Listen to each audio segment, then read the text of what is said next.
Hi there, Bob Fonseca with you here once again in my media room, this time from a different angle, just to mix things up, highlight the beautiful blue Macintosh meters on that headphone amp, and to feature this little Matador guy right here. Picked him up for $16 at a secondhand shop about 30 years ago. It's probably worth almost $20 by now.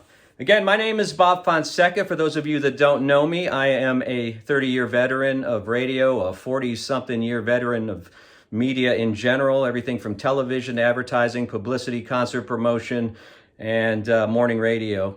And so if you're here by accident, if you clicked on something that said vinyl out there in the internet and you ended up here, it is no accident. You are here by design. We welcome you.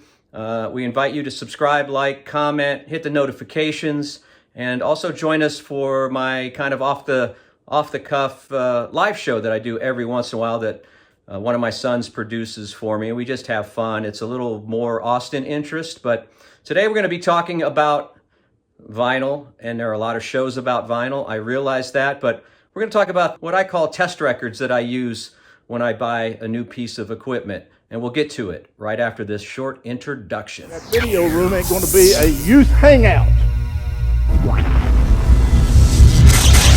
All right, before we get to matters at hand, let's do some personal vinyl news that I have. First of all, very proud to have scored a copy of this a couple of weeks ago from these guys. Shout out, representing today, the In-Groove in Scottsdale or Phoenix, take your pick. I got in on this. Mike had a few copies and I landed one. I was so happy to get it, but that happiness turned into instant disappointment when I got to disc number 3, and it was basically a cereal bowl. It was warped and not in a good way. Well, actually, I don't think there's a good way for a record to be warped, but yeah, it was pretty bad. And I wasn't sure whether to reach out to the In-Groove or reach out to MoFI. I chose MoFi, the most direct route. And they got back to me very soon, and within a day had shipped me a brand new LP3, sides 5 and 6 of this, and couldn't be happier now that all is taken care of. It's complete, and it sounds as amazing as you would think it would be from MoFi. So thank you, MoFi, for being legit and for taking care of business on that. I appreciate it because I was really, really worried. So yesterday I was in Target, not my neighborhood Target, but a Target close to the radio station where I work. And I was picking up some office supplies, and I thought, well, I'll check out that little vinyl shelf that they have. It'd been pretty picked over, nothing really interesting out there since Christmas. But I happened to check that little end aisle that a lot of Targets have with like the clearance stuff. You got to look at that thing every once in a while because you're not going to believe what I found for $20.99. A sealed, perfect condition, not a ding on it, George Harrison, 50th anniversary, All Things Must Pass for $20.99. Now, I don't know if you're going to be as lucky. Look at that. There's the proof right there. Right there. I already have this. But at $20, I'm going to pop again because I'll use it as a gift or a giveaway on my live show that I do in the media room here or something. But there's no way I'm going to pass up this gorgeous volume, even though I already own it. That has to be a pricing error, absolutely. And now it's here in my possession to do with as I choose. Another thing, I've been getting into jazz lately, and now my whole career, I've started record collecting back in the mid-'60s. I can remember my dad taking me out to find the Monkees' first album. I think it's just called The Monkees. And we were living in New Jersey at the time. I'm in Texas here, but we went from store to store, department store to flea market to department store, because my dad had agreed to buy me that record because I was a big fan of the TV show, but we couldn't find the stereo version. And since we had it was either a Telefunken or a Grundig console stereo in the house, and it was pure stereo. He had to have the stereo copy. So kudos to my dad, the chief, for spending an entire day of his life trying to score a stereo version. All we could find was mono, but we finally, toward the end of the day, found a stereo version somewhere, and I went home and played that thing to death on that Grundig.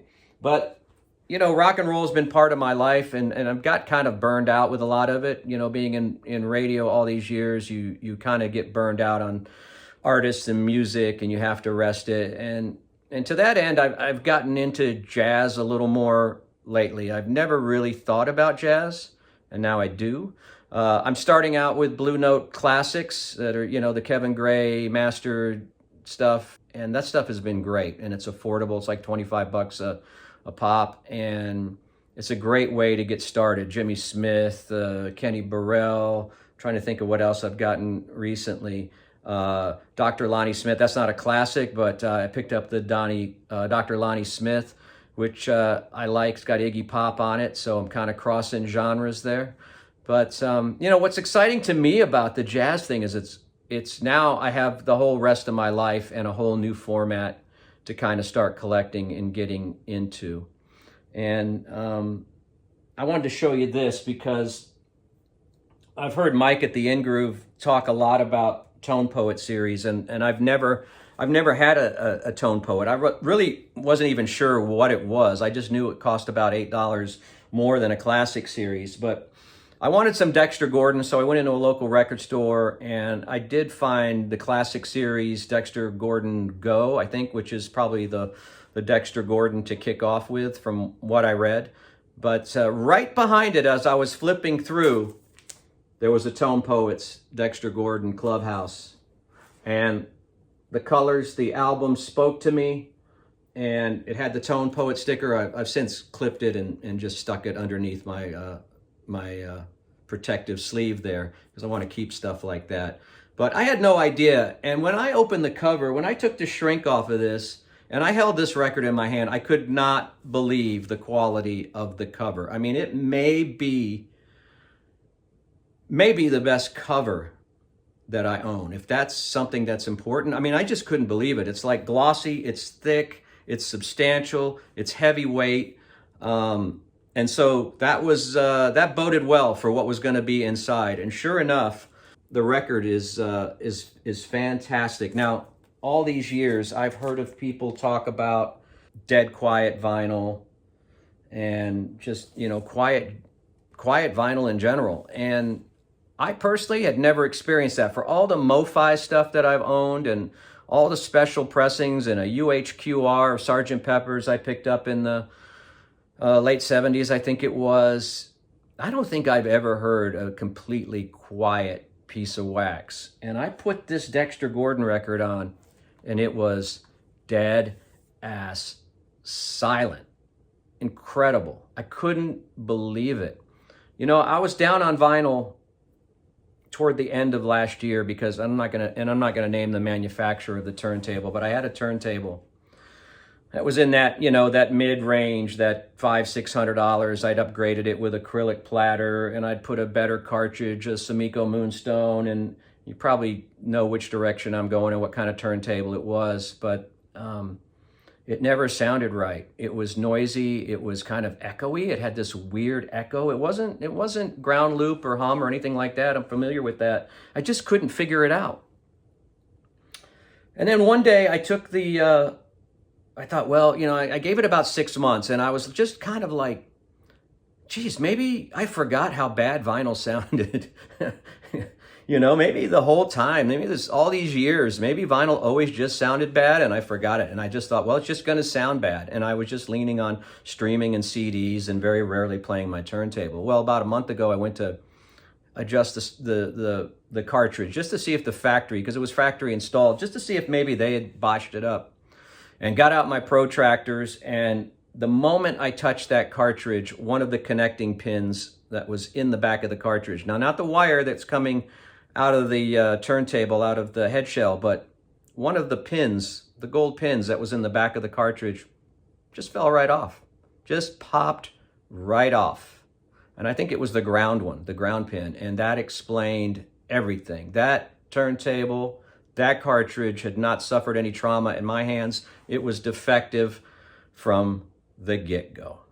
So I put another cartridge on it that I had lying around and sold it, and I'm done with it. And now I'm very happy to be rocking a MoFi Studio Deck with a Master Tracker cartridge. I'm in love with vinyl again. That's incredible. I mean, it's just it just goes to show you that you can be wrong and mistaken about something. And I'm just so happy to be enjoying vinyl. And now I'm kind of getting into this jazz thing. But man, that MoFi tracked this Dexter Gordon record like it was butter. It was dead quiet. The separation, everything about it. I am a Tone Poets fan, and I am seeking out more of those releases if I can get them. Now, the reason that we're here. Oh, another thing I wanted to talk about. I got a little list here. I actually did some work.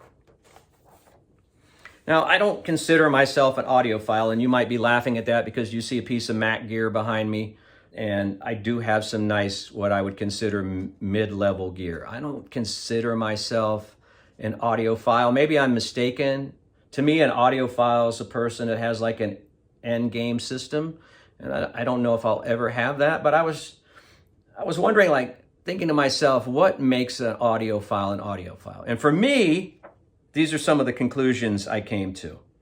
Okay, this is kind of based on one time we had Jeff Foxworthy on my radio show, and back then he had the old bit he was doing. You might be a redneck if. Well, this is you might be an audiophile if. So don't sue me, Jeff Foxworthy. If you're out there, you got plenty of money. Trust me. I know Ron White. He told me. You might be an audiophile if you can name at least 3 online reviewers.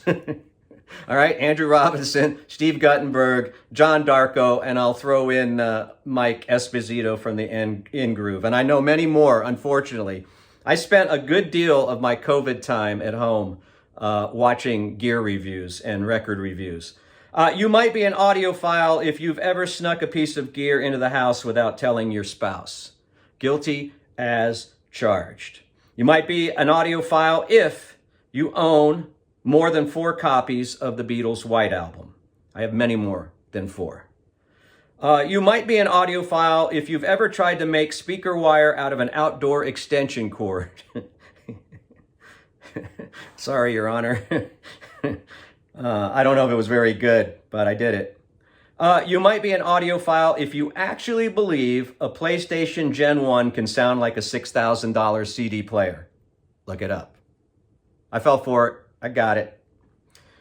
You might be an audiophile if receiving the Music Direct catalog is one of your top 5 days of the year. And you might be an audiophile if you're just trying to get your current high-end system to sound like the system you had when you were 15, right? I think that's the sound we're trying to reproduce. We never get there.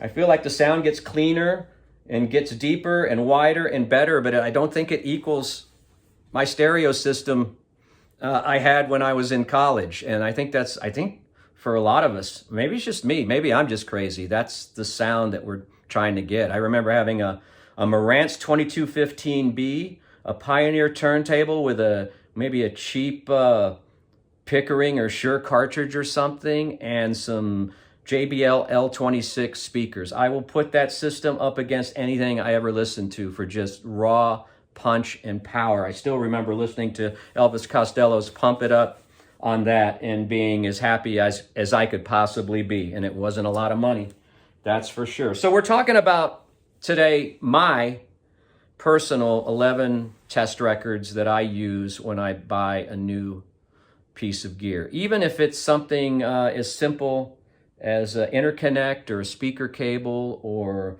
a new stylus. It doesn't have to be something big, but it could be, a new set of speakers, an amp or whatever. I have like 10 or 11 go-to records that I use that I'm very familiar with, that I know how they sound, and I know if I'm squeezing more out of the record than I was before. And sometimes I do, and sometimes I don't. And I think, for me, that's how I measure it. Now, there are plenty of videos out there about the best records to test new stereos and new gear on. This is my take on that. This is all stuff that I own. So this is not hypothetical. This is all, for the most part, with one exception, all vinyl. And again, these are the records that I know by heart. I know every song. I feel like I know every instrument, all the placement and everything. And then when I put these on and I get a new interconnect, or I get a new, cartridge or something, I'm listening for stuff that maybe I didn't hear before. I want to get want to get blown away. So let's get to the list. And a lot of these are available and are relatively easy for you to find. Some are not, I guess. But and these are in no particular order, but I'll start with Dire Straits' Brothers in Arms. I love this record. I particularly love the song Brothers in Arms, the very last track. And I have all kinds of copies of this that I've collected over the years. I've even got the MoFi SACD, which sounds amazing. The vinyl is incredible. Just the dynamics in this record, it's just tasty. And a lot of the records that I'm going to show you are very diverse in sound from song to song, and that's a great thing to have when you're testing equipment, so you don't have to keep getting up and down from your listening position to put on different records. You're getting a lot of different sounds, from acoustic to very dynamic, like Money for Nothing, So Far Away. The drum sound on this is incredible. And I don't have a MoFi version of this outside of the SACD that's on the bucket list. And I see it, and sometimes I pick it up and I put it back down because I've got enough copies. But highly recommend this, and it is a great test record for a new system or a new piece of gear. So shout out to Mark Knopfler. This one is on a lot of people's lists, and it's on mine. And I should tell you that the record collection I'm working on currently is actually my second record collection. In the early to mid 80s, I sold all the vinyl that I'd collected in my years living in England and other places, and I was just an idiot. CDs had come out. My father bought me, I paid for it, but he was in Japan on a business trip, and I asked him if he could pick me up a Sony CDP 101. I had no idea it cost $800 in 1982 or $3 or whatever that was. But he got it for me, and I had the world's first production CD player in my home. To my knowledge, maybe the first person in the city to have a CD player at that point, as there were no CDs available to buy. But once I got into CDs, I started going to record stores and trading 10 albums for one CD. And now looking back, that was probably, outside of selling a 72 Telecaster, was probably the worst mistake of my young life. And I got rid of most of my collection. In other words, I would sell all my Rolling Stones records just to get a greatest hits Rolling Stones CD. And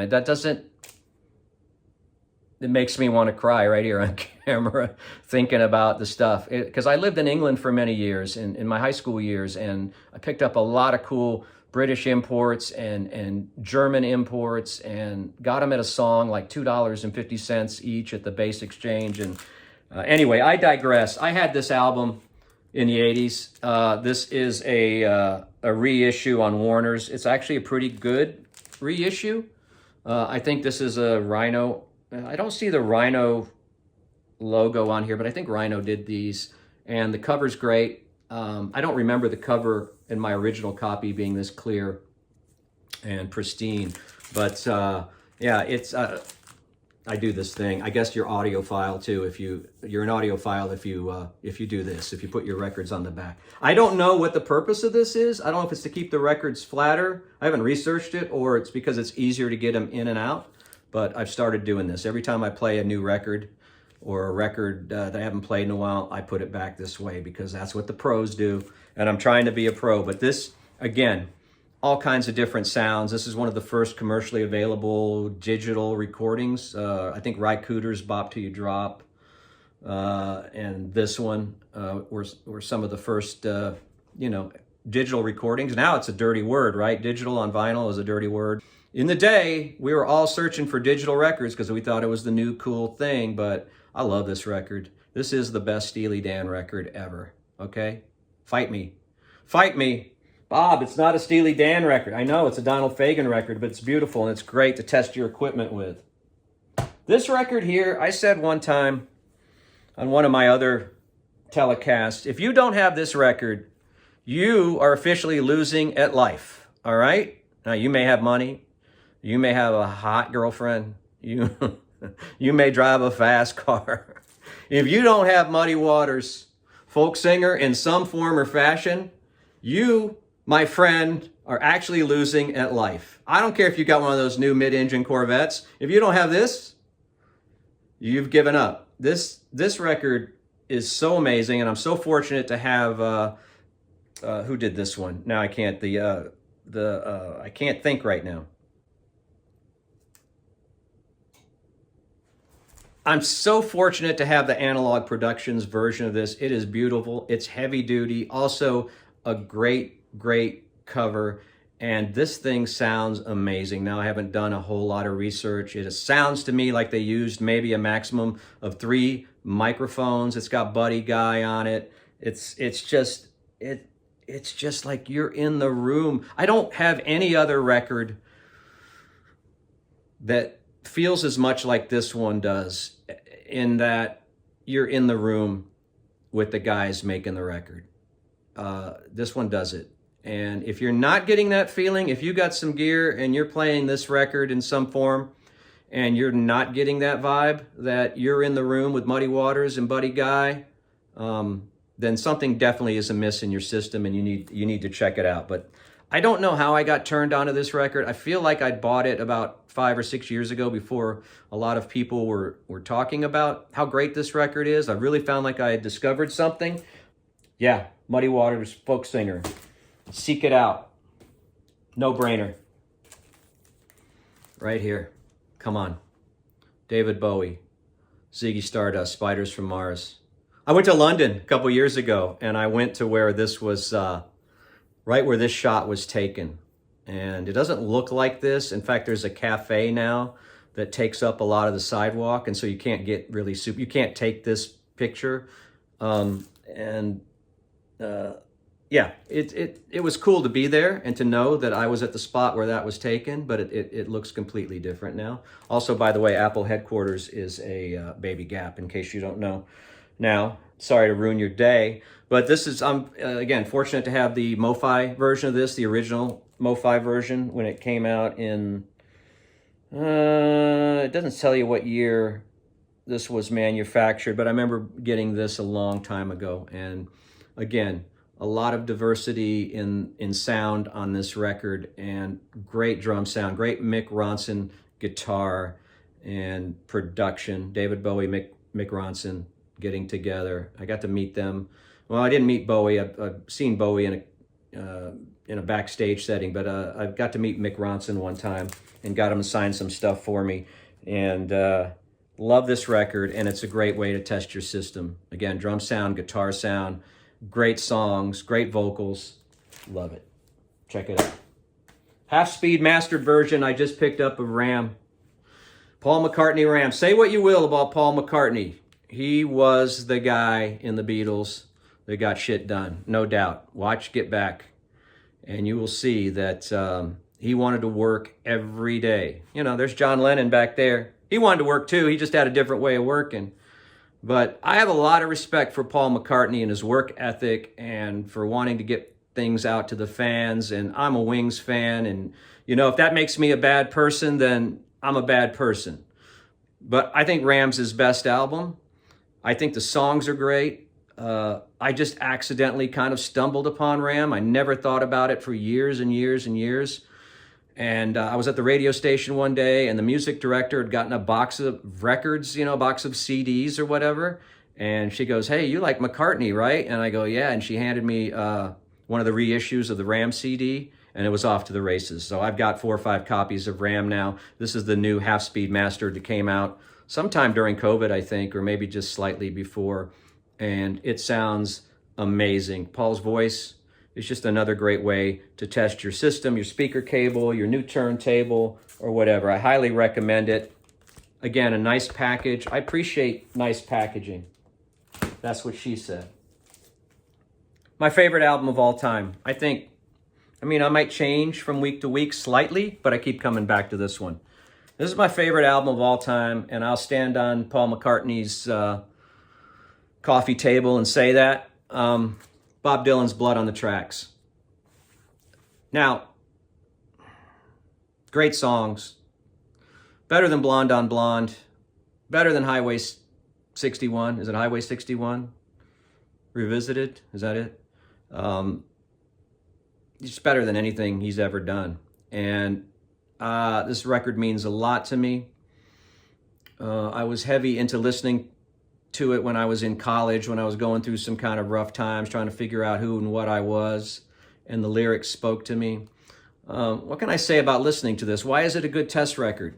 First of all, Bob Dylan's voice. Say what you will about Bob Dylan's voice. I love it. I think he's an amazing vocalist. I think Bob Dylan's maybe the greatest artist that ever walked Earth. And I'll throw all the Renaissance artists in there. I just think he's like the consummate artist. He did it all. And he even paints. But it's not his painting I'm talking about. It's this record here. It doesn't give you the sense of being in the room necessarily like the Muddy Waters record. But if you've got good gear, and you'll feel that air. You'll feel the space of where he's recording. You'll hear that.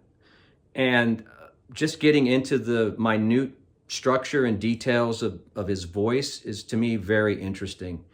And the more you can hear his voice and the more detail in his voice, the happier, at least I know I am. I think you'll be. And this is a great way to test your system. Great acoustic sounds. Like the Muddy Waters, in a way, the sound is similar in that some of the songs have very few instruments. And so you're looking for separation. You're listening for that depth. You're listening for the room. And I can't recommend, if you don't have blood on the tracks, again, I hate to break it to you, but guess what you're losing at? Another record with great diversity, great dynamics.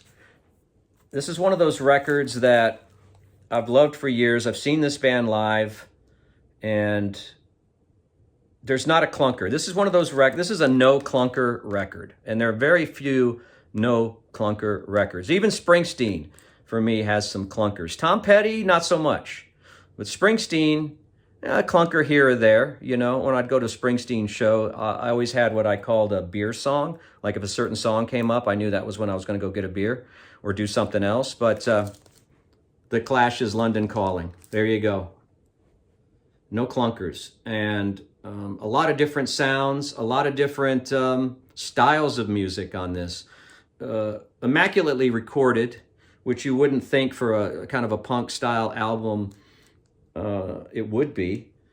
But, the other bonus for me is that I think one of the shots on the back of this, let's see.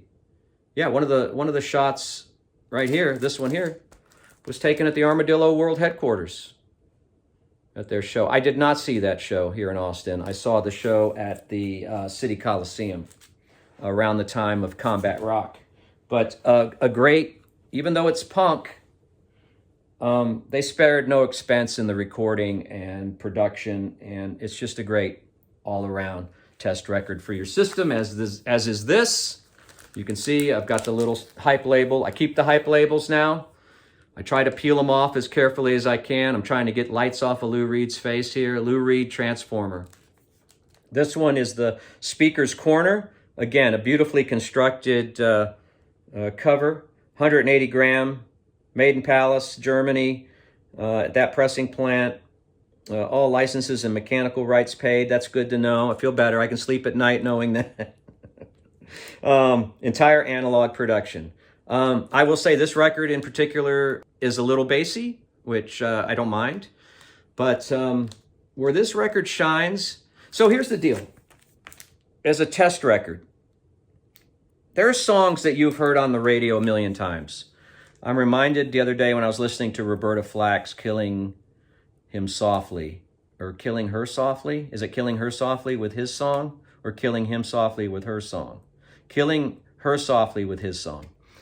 I heard it, and I was streaming it in MQA. I had the right speakers. I had the right streamer. Everything was, I was in the mood to listen to music. And as many times as I've heard that song on the radio, when I listened to it that day, I heard stuff that I had never heard before. And the same with Walk on the Wild Side. How many times have you heard Walk on the Wild Side on the radio? When you put that on a good system, with a good pressing, and you play Walk on the Wild Side, a whole world opens up that you never knew was on that record. I can't even describe it because I'm not one of those guys that has all that vocabulary. I can just tell you that you are drawn in to that music and to the background singers in particular the depth of the record, the separation again. All things come into play when you have a good pressing and good equipment. And so it's a good sign. If you're squeezing some more sound out of this record with your new piece of gear, you're winning. And I love this record. I love Lou Reed. I got to see him one time at the Austin Opry House off of Congress, off of Academy. Ian Dury and the Blockheads opened. I went by myself because I couldn't get anybody I know to go to a Lou Reed show with me, and I had the best time by myself because I knew I was at a Lou Reed show. I knew that was a cool place to be. Okay, enough said. What do we do? You know, what more can be said? I don't care what format you get this in. This is my original. Again, this one goes years back, maybe a couple decades. This says 1980, so this is the 1980 MoFi of this. I have all kinds of anniversary copies, remixes, Giles Martin. You know, I've got all kinds of CD copies, box sets. I don't know, probably 12 copies of Abbey Road lying around here. I don't care what version you pick, you're in for a treat. I don't have to tell you that. Everybody listens to this record. When you just want to be reminded how good your system is, you just put Abbey Road on. I mentioned Tom Petty earlier, and this is kind of closing out with number 11. Are we at? Yeah, we're at number 11. Tom Petty, Wildflowers. So much said, so much written, so much filmed about this record in recent years. Such a sleeper in a way. It's not one of his like 80s rock kind of records. This is Rick Rubin and Tom, and even though they claim it's a solo album, it's not. It's a Tom Petty and the Heartbreakers album, but a different kind of one. And I like this because it's more acoustic sounding. It sounds great on every system. Rick Rubin, great production, obviously. It's going to be there. It's just fun to own. This is the 3-disc expanded version. I have the alternate takes. I have various copies on CD. I think it's a fantastic sit down, chill out, love your equipment again kind of record. Tom's voice is very soothing. Guitar work, the drum work, everything is just spot on. You're getting all those different textures, all those different styles on one, albeit, you know, 3 LPs in this case, but on one record, getting all those different styles. And it's just, for me, the perfect test record and the perfect way to close out. I do have a couple honorable mentions.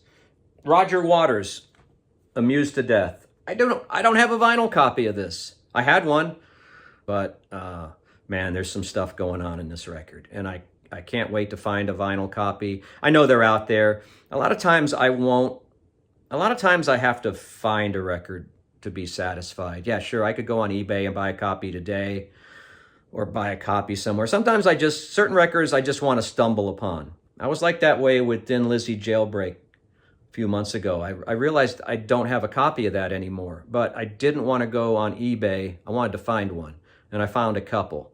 So that's always fun. I enjoy the thrill of the hunt sometimes, because with the internet it is easy to find records. But sometimes it's just fun to stumble upon a record that you don't have and you want to get.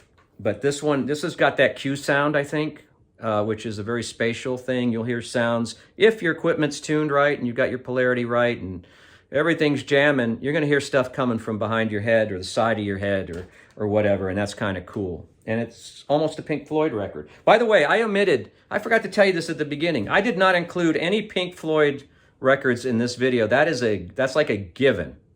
Dark Side of the Moon, Wish You Were Here, Animals, those 3, those are like a given. Just pull any of those out. I just felt like that was too easy of a slam dunk.